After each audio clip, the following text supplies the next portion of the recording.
قالین پر بیٹھے تھے اور تصویریں دیکھتے ہوئے تب سے کر رہے تھے، لیکن ان کے بچگانہ تبصرے اتنے مزیدار تھے کہ سب اپنی باتیں چھوڑ کر صوفوں پر آگے جھکے تصویروں کو دیکھتے ہوئے ان کی باتوں پر ہنس رہے تھے۔ البم دیکھتے دیکھتے ایک تصویر کو دیکھ کر 6-7 سال کی فائزہ دونوں ہاتھ البم پر رکھ کر جھکتے ہوئے تصویر کو قریب سے دیکھ کر بولی، واؤ مناہل، تمہاری ممی کتنی اچھی لگ رہی ہیں۔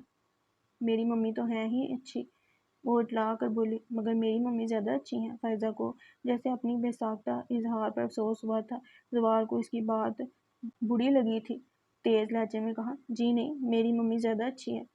فائزہ اپنے سے بڑے زوار کے لہجے پر سہم گئی۔ جواز نے جو اپنی بہن کو کمزور پڑتے دیکھا تو فوراً میدان میں کود پڑا، غلط، میری ممی سے زیادہ اچھا کوئی ہو ہی نہیں سکتا۔ مناہل کافی سلح جو بچی تھی، اس نے جو سب کے بگڑے تیور دیکھے تو فوراً بولی، ایک منٹ، لڑنے کی کیا ضرورت ہے، ہم شیان بھائی سے پوچھ لیتے ہیں کہ کس کی ممی زیادہ اچھی ہے۔ ہاں یہ ٹھیک ہے۔ سب کو یہ آئیڈیا پسند آیا تھا۔ پھر جواد سب کی نمائندگی کرتے ہوئے شیان سے بولا، بتاؤ شیان، ہماری ممی زیادہ اچھی ہے کیا زوار اور مناہل کی؟ ننھے جج نے مدبرانہ انداز میں دونوں پارٹیوں پر نظر ڈالی، پھر سب بڑوں کو دیکھا جن کے ہونٹوں میں مسکراہٹیں دبی تھیں، اور آرام سے فیصلہ سنا، تم سب کی ممی اچھی ہیں، مگر سب سے اچھی تو صرف میری امی ہے۔ وجدان، آفاق اور سمیرہ ہی اس کی بات سن کر اچنبے میں گھر گئے تھے، ورنہ باقی سب تو ہنستے ہنستے بے حال ہو گئے، لیکن بچے ایک نئے حریف کو پا کر خاصے بددل ہو گئے تھے۔ زوار تو تنگ ہو کر بولا، جھوٹ مت بولو، تمہاری تو کوئی امی ہے ہی نہیں۔ شیان جھٹ سے بولا، میں جھوٹ نہیں بول رہا ہوں، میری امی ہیں تو دکھاؤ۔ جواد نے بڑھ کر چیلنج کیا تو شیان اداس سا ہو کر بولا، وہ تو اللہ میاں کے پاس چلی گئی ہیں۔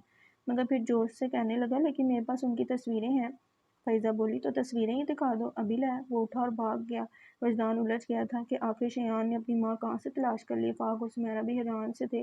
تبھی واپس آیا، یہ رہی میری امی کی تصویریں، اس نے کہتے ہوئے لفافہ ہاتھ میں پکڑ کر جھاڑ دیا اور ٹیبل پر پہلے سے رکھے البم کے اوپر ملیحہ کی تصویریں بکھر گئیں۔ وجدان کے تو ہوش اڑ گئے تھے، آفاق اور سمیرہ بھی سٹپٹا گئے۔ دونوں نے ایک ساتھ اس کی طرف وضاحتی نگاہوں سے دیکھا، پھر اس کے متغیر چہرے کو دیکھ کر احساس ہوا کہ وہ بھی حیرت میں ہے۔ مناہل ملیحہ کی ایک تصویر ہاتھ میں لے کر مزمل سے کہہ رہی تھی، دیکھیں پاپا، شیان بھائی کی امی کتنی پیاری ہیں۔ وہ سمجھانے لگا، شیان بھائی کی امی نہیں، انہیں چچی کہو، چچی سچ مچ بہت پیاری ہیں۔ زوار بولا، بچے اختلاف بھلا کر تصویروں میں کھو گئے تھے، اور شیان ان کی تعریفی جملوں کو سن کر فخر سے مسکرا رہا تھا۔ آفاق تو ملیحہ کے لیے چچی کا خطاب سن کر بھی خود کو سنبھالے رہا، پر سمیرہ کے چہرے پر ناگواری جھلک گئی تھی، لیکن وہ لوگ ہمیشہ ملیحہ سے لا تعلقی کا اظہار کرتے آئے تھے، اس لیے کچھ بول نہ سکے۔ وجدان جو کچھ بولنے کے لائق نہیں رہا تھا، مگر چچی کا لفظ سنتے ہی اس کے ساتھ جھنجھنا گئے۔ یہ کیا لگا رکھا ہے؟ وہ سخت آواز میں بولا، شیان، یہ تصویریں تمہیں کہاں سے ملی؟ شیان نے پہلے کبھی وجدان کو غصے میں نہیں دیکھا تھا۔ وہ سہمے انداز میں مصطفیٰ زین کے پیچھے جا چھپا تھا۔ انہوں نے ہاتھ بڑھا کر اسے اپنے پاس کر لیا اور وجدان کو دیکھ کر ناراضگی سے بولے، بچے کو کیوں ڈراتے ہو؟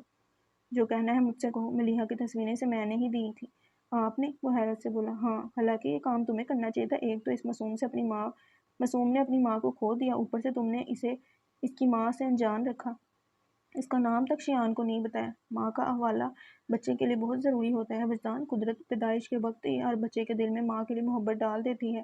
اس محبت کو کنارہ ملنا ضروری ہے، جو اگر نہ ملے تو بچے کے اندر خلا رہ جاتا ہے۔ تم کیسے باپ ہو جو اپنے ہاتھوں اپنے بچے کو خلا میں دھکیلنا چاہتے ہو؟ ابو پلیز، وہ کفت بڑے انداز میں ہاتھ اٹھا کر بولا تو وہ تاثر سے کہنے لگے، مجھے تم پر افسوس ہو رہا ہے وجدان، تمہارے لیے اپنا دکھ اپنی اولاد سے بڑھ کر ہے۔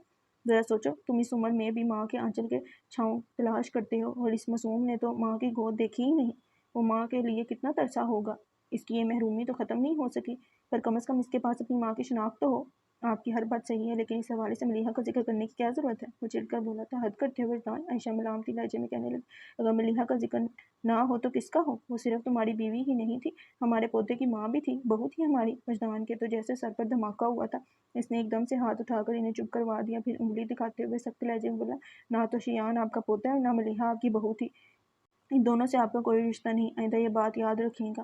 وجدان کی ہمت جواب دے گئی تھی۔ اپنی بات کہہ کر اس نے ٹیبل پر سے فوٹوگرافز اٹھا لیں، پھر ہاتھ شیان کی طرف بڑھایا جس کے ہاتھوں میں ملیحہ کی تصویر تھی، اور کہا، یہ تصویر مجھے دے دو۔ وہ اپنا ہاتھ پیچھے کر کے نفی میں سر ہلانے لگا تو وجدان نے ہاتھ بڑھا کر وہ تصویر اس کے ہاتھ سے نکال لی، پھر اس کی طرف دیکھا بھی نہیں۔ وہ مچل کر روتا ہوا اس کے پیچھے آیا تھا، مگر مزمل نے اس کا بازو تھام کر اسے اپنی گود میں لے لیا اور چپ کرانے لگا، مگر وہ روتا ہی رہا۔ آفاق اور سمیرہ پرسکون ہو گئے تھے، آنکھوں میں ایک دوسرے کو اشارہ کر کے اٹھ گئے۔ ہم چلتے ہیں۔ آفاق نے سکتے میں گری عائشہ سے کہا، پر کسی نے جیسے سنا ہی نہیں اور وہ دونوں اپنے بچوں کے ساتھ باہر آ گئے۔ گاڑی میں بیٹھتے ہی سمیرہ آفاق سے بولی، یہ لوگ بھی عجیب ہیں، نہ کسی سے پوچھا نہ سوال کیا اور سب کچھ خود ہی فرض کر کے بیٹھ گئے۔ مگر اب تو وجدان صاف صاف کہہ چکا ہے، بس بات ختم ہوگی، لیکن گھر میں کسی سے ذکر نہ کرنا۔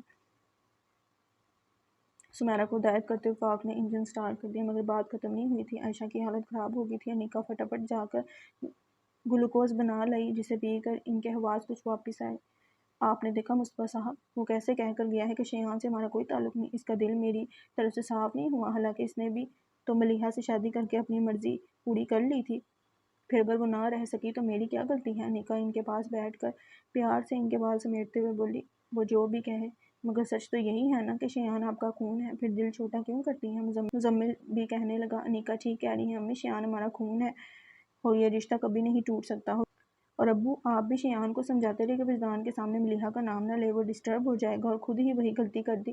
مجھے اندازہ نہیں تھا کہ وہ اس طرح سے ری ایکٹ کرے گا۔ وہ سدھا ہو گیا۔ عائشہ نے دوپٹے سے آنسو خشک کر کے شیعان کو دیکھا، جو ابھی تک رو رہا تھا، اور اس کی طرف اپنے بازو پھیلا دیے، ادھر میرے پاس آ جاؤ، اور وہ روتے روتے ہی مزمل کے بازو سے نکل کر ان کے گوش میں سما گیا۔